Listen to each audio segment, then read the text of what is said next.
سب سے پہلے کہ اللہ رب العالمین کا جو عذاب ہے اس کا یہ وعدہ ہے کہ فَكُلًّا أَخَذْنَا بِذَنبِهِ، ہم نے ہر ایک کو اس کے گناہ کی وجہ سے پکڑا ہے۔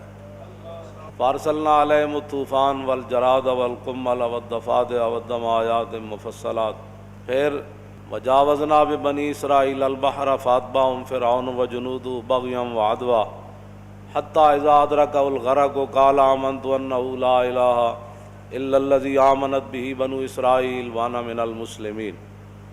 یہ سارے قرآن مجید کے اندر وَكُلًّا نَقُصُّ عَلَيْكَ مِنْ أَنبَاءِ الرُّسُلِ مَا نُثَبِّتُ بِهِ فُؤَادَكَ، اللہ تعالیٰ نے فرمایا میرے حبیب ہم یہ نبیوں کے واقعات اس لیے بیان کرتے ہیں کہ آپ کے ذریعے ہم آپ کی امت کے دلوں کو مضبوط کر دیں۔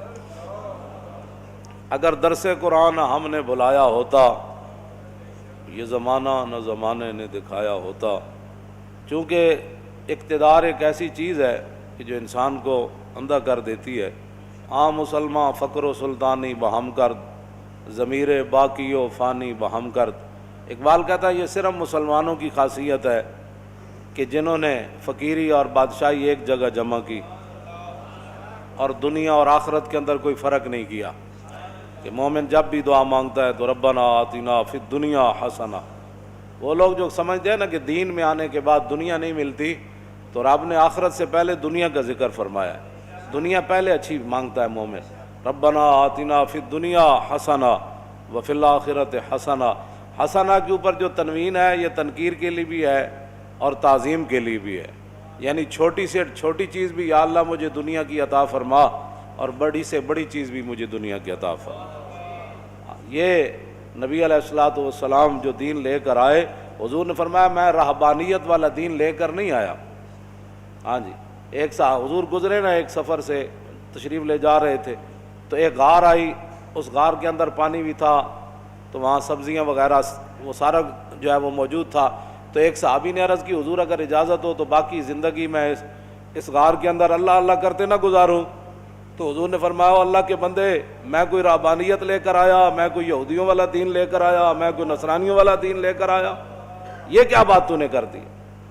پھر اس کے بعد حضور نے جہاد کا ذکر فرمایا، ایک مجاہد جو ایک سرحد پر پہرا دیتا ہے، حضور نے فرمایا پھر اس کی کیا فضیلت ہے۔ اور سرحد پر ویسے تو آپ نے علماء سے سنا نا کہ بندہ علم پڑھا جائے تو بعد میں مر جائے تو اس علم کا فائدہ اسے ملتا رہتا ہے، نیک اولاد چھوڑ جائے تو بعد میں نیک اولاد جو ہے اس کا فائدہ ماں باپ کو مرنے کے بعد پہنچتا رہتا ہے، کوئی صدقہ جاریہ کر جائے تو اس کو بھی مرنے کے بعد، لیکن اس کے لیے شرط یہ ہے کہ کوئی اور آدمی کام بھی کرے۔ مثلا میں نے علم مولانا کو پڑھایا، آگے یہ پڑھائیں گے، پھر اگلا پڑھے گا، پھر اگلا، تو پھر مجھے ثواب ملے گا۔ جی اگر یہ آگے نہیں پڑھائیں گے یا ان کا شاگرد آگے نہیں پڑھائے گا، وہ سلسلہ ختم ہو گیا تو مجھے کوئی ثواب نہیں ملے گا۔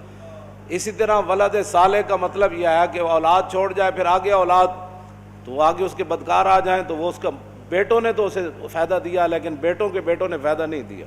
اسی طرح ایک صدقہ جاریہ کر جائے، ایک مسجد بنا جائے لیکن مسجد میں بعد میں ویران ہو جائے، نماز پڑھنے والے ہی کوئی نہیں، تو اس کے اندر ایک اور بندے کا عمل ضروری ہے ان تین باتوں میں، کہ نیک بندہ اولاد چھوڑ جائے پھر اولاد جاری رہے، علم چھوڑ جائے پھر علم جاری رہے، صدقہ جاریہ چھوڑ جائے پھر صدقہ جاریہ سے لوگ نفع اٹھاتے، ينتفع بھی، حضور نے خود فرمایا کہ ولد صالح یدعو، آگے ولد صالح پھر اس کے لیے دعا بھی کریں، لیکن حضور نے فرمایا الا المرابط فی سبیل اللہ، لیکن اسلامی سرحد پر جو پہرا دینے والا ہے جب وہ مر جائے تو پھر اس کا اجر و ثواب قیامت تک اس کے لیے جاری اور ساری رہے گا۔ ہاں جاری، ہاں۔ اور حضور نے کیا ان کے بارے میں نہیں فرمایا، اور تو امنو من فتان القبر یا من فتان القبر، دونوں طرح فتان ہو تو مبالغہ کا صیغہ ہے، اور فتان ہو تو فاتن فاتنان فاتنون فتنۃ فتان، پھر اس میں فاعل کا صیغہ بن جائے گا۔ تو حضور نے فرمایا کہ جو مرابط فی سبیل اللہ ہے نا، جو اسلامی سرحد پر پہرا دیتا ہے، حضور نے فرمایا وہ مر جائے تو اس کا اجر و ثواب جاری رہتا ہے، ان کا بھی اجر و ثواب جاری رہتا ہے جنہوں نے علم پڑھایا، جنہوں نے اولاد چھوڑی، جنہوں نے صدقہ جاریہ کیا۔ لیکن دوسری بات حضور نے ان کے لیے نہیں فرمائی، تو دوسرا فرمایا کہ جو اللہ کے راستے میں لڑتا ہے اور اسلامی سرحد پر پہرا دیتا ہے وہ قبر کے فتنوں سے بھی محفوظ رکھا جائے گا۔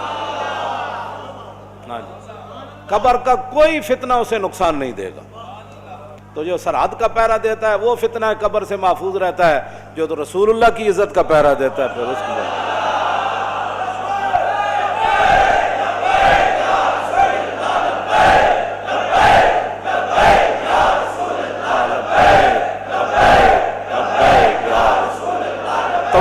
توجہ.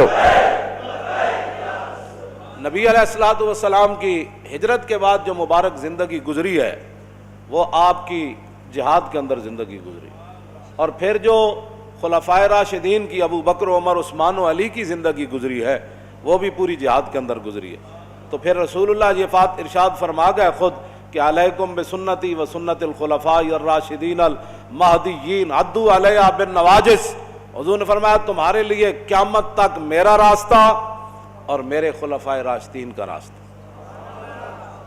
اور آج امت مسلمہ کی ضلالت کی وجہ یہ ہے کہ انہوں نے حضور کا بھی راستہ چھوڑا اور خلفائے راشدین کا راستہ بھی چھوڑا.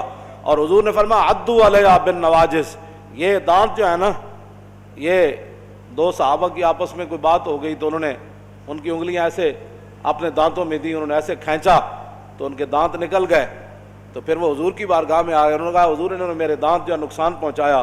تو حضور نے فرمایا تیرا کیا خیال تھا کہ وہ اپنا ہاتھ ایسے رکھتا کہ تم اس کی انگلیاں چبا لیتا؟ یعنی حضور نے فرمایا اس کے کوئی دیت نہیں ہے، بس تم اس نے انگلیاں چبائیاں تو اس نے بچانا تو تھا، کیا وہ تیرے منہ میں رکھے رکھتا کہ وہ اس کی انگلیاں چبا کر کھا جاتا؟ تو معنی یہ ہے کہ یہ دانت تو نکل جاتے ہیں نا. معنی میں مثال یہ دینے لگا ہوں کہ یہ دانت تو زور کوئی لگائے تو ٹوٹ جاتے ہیں، نکل جاتے ہیں، لیکن داڑیں آج تک داڑوں کے نیچے دبائی ہوئی چیز جو ہے وہ داڑیں نہ نکلتی ہیں، نہ داڑوں کے نیچے سے کوئی چیز نکلتی ہے. داڑیں باہر بھی نہیں آتی ہیں اور ان سے دبائی ہوئی چیز بھی باہر نہیں آتی. حضور نے فرمایا دانتوں کے نیچے میرا راستہ اور میرے خلفائے راشدین کا راستہ دبا کے نہیں رکھنا بلکہ داڑوں کے نیچے دبا کر رکھنا. اس کا معنی یہ ہے کہ اس راستے سے کبھی نہیں ہٹنا، اس راستے سے کبھی نہیں ہٹنا. مزید ویڈیوز اور اپڈیٹس کے لیے یوٹیوب پر علامہ Khadim Hussain Rizvi official channel subscribe کریں اور بیل آئیکن پر بھی کلک کریں.